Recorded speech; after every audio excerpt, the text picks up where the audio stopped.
James Mennie, brought to you by Gilbert and Daughter, where right now women's high-end fashions are an additional 40% off. Open Monday to Saturday at 49 Donegany in Point Claire.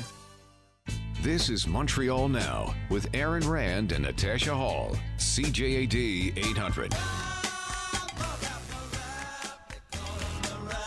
That is James Mennie. He is over at the Montreal Gazette. And Jim, I guess we'll start with Montreal Pride. Got some really interesting calls from people, conspiracy theorists, so weighing in on why it was really canceled. Either way, the question we kind of asked was, is this a black eye for the city? Because it would seem to me for the thousands of people who come to this, tens of thousands, many from out of town, out of province, out of country, this is, one of those reasons maybe you don't want to come back here. I tell you straight up, guys, yesterday when I saw the notice that was like late Sunday morning, they pulled the plug on the thing. I'm sitting out in my backyard where the humidex is 45. And for those of you who still speak Imperial, that's 115 Fahrenheit. And I thought, for my conspiracy theory, well, you know what? Maybe they suddenly decided that having tens of thousands of people crowded into a relatively confined space like downtown Montreal, when it's as hot as the surface as mercury, might not be a very good idea. So this might be an elegant way of sidestepping the whole thing without, scrapping the entire event. However, it seems that in the end, and as is always the case, everyone has all these conspiracies, and I utterly believe they forgot to bring in enough people to handle the crowd. And the fact that there was this confusion on Sunday morning when it was sort of, they tried to, or they put Fierté Montréal put out a communique implicating the Montreal Police Department in this, who quickly turned around. No, we had nothing to do with this. And indeed, they ended up having to sort of like post a correction on that. But I get the impression that with the Pride Parade, which really is a huge event, and it's not just a gay thing; it's a Montreal thing. But I also think it is. Today we saw the first symptom, or yesterday, the first symptom of what I like to refer to as Tour de l'Île syndrome. Now, I don't know if you guys have ever done the Tour de l'Île and how long ago you did it. Oh, God. But in the beginning, sorry, it wasn't that, it wasn't that big. It was. Oh my goodness, look at us! We're riding on the streets. Till everyone showed up. Yeah. But the problem was, and I think it was maybe 10 years ago, they said we have to put a cap on how many people participate. We're too big. We simply cannot deal with the logistics of an event this large. And I have a sneaking suspicion that this is going to be a factor. I know there's an internal investigation going on, but I have a sneaking suspicion that unless, and the city seems to have been they're claiming they were out of the loop, the cops are out of the loop, there's something fundamentally wrong right there when you have an event of that scale, and neither the city nor the cops seem to know that you're having logistical problems. So, maybe the trick now will not only, improve communications, but maybe you should think twice about how large scale an event this is going to be. We can only do so much. And guess what? The labor shortage doesn't, extend exclusively to stores or manufacturers. No. It extends to everything. Okay, wait a sec. So do you have no theory beyond, that's your theory as to why this was canceled. You're not buying this. We were 80 people short. We didn't realize we wouldn't have enough security. That's a smokescreen for you? No, I think that's exactly what happened. And people cannot wrap their heads around the fact that something so banal could trip up so colossal an event. Because I think that's you said, because it's ridiculous that there was that lack of communication with the city and with the police. The police was ready to go. The city said they would have stepped up to help out any way that they could have. It's unfathomable that those conversations were not had before you get to a point where you're like, oh, darn, I guess we got to cancel the whole thing.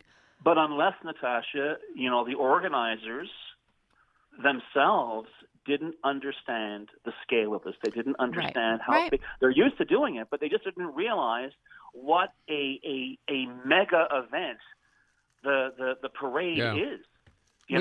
Which makes you wonder, Jim, if we have over $5 million involved in planning this thing over the course of a year. And you mentioned, Natasha, that we'd had a previous organization handling this who had not done a good job, and here come the new guys, and they did a worse job. This is the old guys. These are the original guys who came back who are like, we'll fix it, we'll get it right. And because the parade hadn't happened last year, well, a smaller, scaled-down version did, and the year before it didn't, they're like, okay, we got it. Diversité stepped back in. This should have gone smoothly. But indeed, the labor shortage is hardly a secret. For sure. And as I say, it is not exclusive to retail or manufacturing. You've got to make sure those people are there. And if they're not, then you've got a real problem. And that's the other thing, the fact that it wasn't, say, Saturday night, whereas, oh my goodness, we just discovered this. It was Sunday morning. It was clear that this was not, if you were trying to sabotage this is a real dumb way to do it, right? Because it's going to be clear that no one's going to believe you. But this is so utterly believable that, in fact, I could see how that would happen. As I say, I'm just sitting there. I'm at home, sort of like baking, saying maybe that was the real reason. But in fact, as I say, I completely believe the explanation.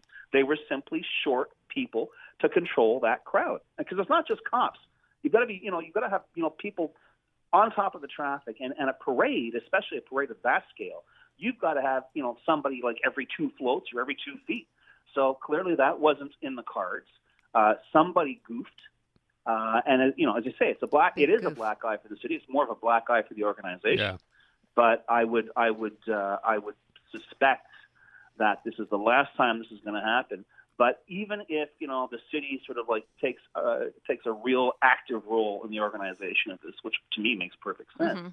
The other thing is, as I say, we only have a capacity to do so much. We learned it with the children. They deliberately scaled it back, because it was too big. There were too many people there. It was almost, people say, well, it's dangerous to bicycle. In certain areas of the route, it was dangerous. It was too congested. You had people who've never been on bikes before. And all of that sort of came to the fore, and I said, okay, this is too big. We're going to scale it back. Maybe that will be a part of the solution. All right, Jim, real quick. So Francois Legault walking back, his comments over the that person, the shooter, the one who got killed for killing 3 people, and took back what? Happy we got rid of him? What happened today? What did he say? I am happy we are rid of this individual. And it was raised today before the public inquiry into the death of this individual was ordered, saying, well, no, what I meant was I was happy that he couldn't do any more harm. And yes, there are people who are suffering from mental illness. Guess what? I will bet that the original phrase of the Premier, I think there were probably tens of thousands of Quebecers who felt exactly the same way because of the fear that was created by this situation. That said, Francois Legault was not tens of thousands of Quebecers. He is the Premier of Quebec. And quite frankly, I think his mouth and his brain should sit down, have a cup of coffee, discuss. Finally start talking to each other, together, No, because really, and it works. I raised my eyebrows a bit when I heard him say that. Me too. But then, even today, it's even more. You get an even more kind of a clammy feeling when he's trying to walk it back. No, lives were lost here. We don't, know exactly what happened. And I hope this, as I've said before, I hope this inquiry, if nothing else, explains to us how he got his hands on this gun. But all that said, you're the Premier of Quebec. Think before you speak. I know you're a populist. I know you like to have people thump you on the back and applaud. But the bottom line here is lives were lost. This is not, and it's not an easy on-off situation to say, well, I'm glad it's over. James Mennie, the Montreal Gazette. Thank you, Jim. Adam.